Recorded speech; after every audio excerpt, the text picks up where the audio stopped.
your broken parts, your traumatized parts, and having the courage to sit in that emotion and actually face it. And if you need support with that, that's what David and Paige do, right? Is actually guiding you through that, you know, relatively uncomfortable conversation with yourself that you may need to have. Start with, hey, how you doing? Hey, I hear you. I'm with you, right? But shelf help, to David's point, isn't going to help you. So definitely look them up. Links in the show notes, as I like to say. So this has been really fun. I have one more question that's specific. Before I always ask 3 questions at the end of every single guest, so I'll rapid fire those to you right after this.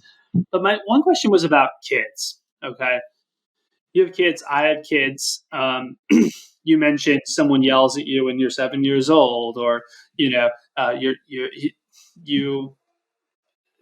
you're trying to get dad's attention and he's busy, right? And you make that mean something or whatever, even if he wasn't intending to blow you off or not give you attention. Um, I can think about, and this is one of the most painful things as a father, is like I can think about times where I was triggered, where basically I know, right, that I was not aware enough to be properly parenting in that moment, where I made a mistake. And if anyone else is a parent, hopefully you're honest enough with yourself to admit that too. What what can I do? What can the parents listening do to try to get some of this, get out ahead of this work, right? Do we really need to heal our trauma when we're 50, or can we do this earlier on? I don't know if you feel like you have a playbook for that or not, but just any ideas on that? Maybe it's age specific. I don't know, but what do you think? Yeah.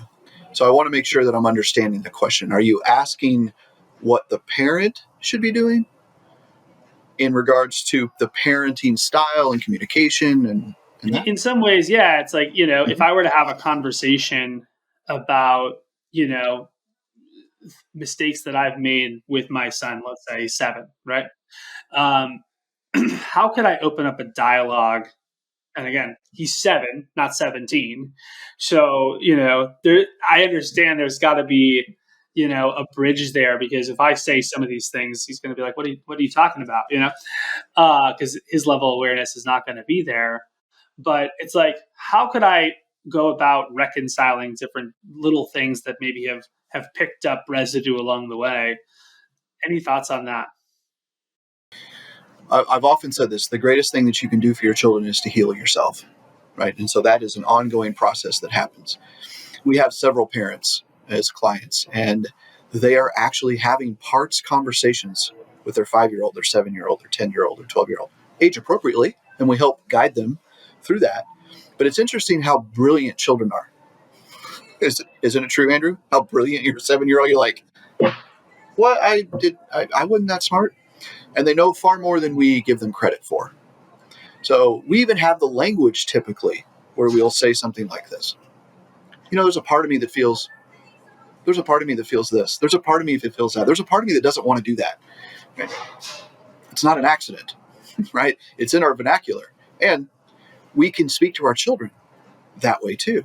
Hey, is there a part of you that just kind of feels ugly right now? Or is there a part of you that feels sad right now? Mm-hmm. Just by incorporating the language of parts work, you can begin to connect. And to your point, to your question, Andrew, is, buddy, as if you're talking to your son, buddy, I have a part of me that is really sad right now. Because I know that I didn't step up and I didn't do a great job in leading you as your dad. Something else I'll often say, one of the other greatest gifts that a parent could give to their children is to apologize. And to own up, right, to the quote mistake, although we prefer the word lesson, right? Because a mistake says that it cannot come back from.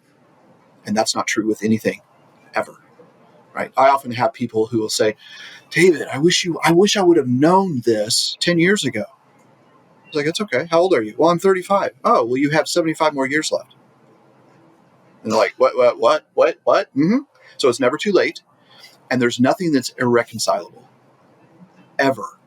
So I know that my 3 children, which are almost 22, almost 20, and 18. They have their own trauma work ahead of them. And if they're listening to this or watching this, they'd be like, I know, Dad. Thanks. But they have their own trauma healing to do when it's time, if they choose to do it. Am I responsible for their trauma? No, absolutely not. Did I contribute? Sure. And we can have that adult conversation when the time comes. But you can have it when your son is 7 by simply saying, you know what, I fell short, buddy. I fell short. And you can even use language. I hope you can forgive me. Now, he may be like, oh, wow, what does that mean? Ooh, it's okay. It's okay. Not the point. Again, you're an individual, Andrew, right? So we often teach, and you know this too, forgiveness is not about the other person. It's about who? Yeah, it's about me. So simply by you communicating to your son and saying, you know what, I fell short. If he's having a hard time and you feel triggered, and he feels triggered, and you're having a hard time, it's like, yeah, there's a part of me right now that's really angry. There's a part of me that's really angry with a part of you. And we teach this language because when we say there's a part of me that's angry with a part of you, it diffuses, de-escalates the conflict. Because now it's like, F you, you suck, I'm pissed at you. Okay? We take the you statements out and it says, I have a part of me that's upset. That can be really helpful, and it's amazing what we have seen with young children who receive that from parents who are doing the healing.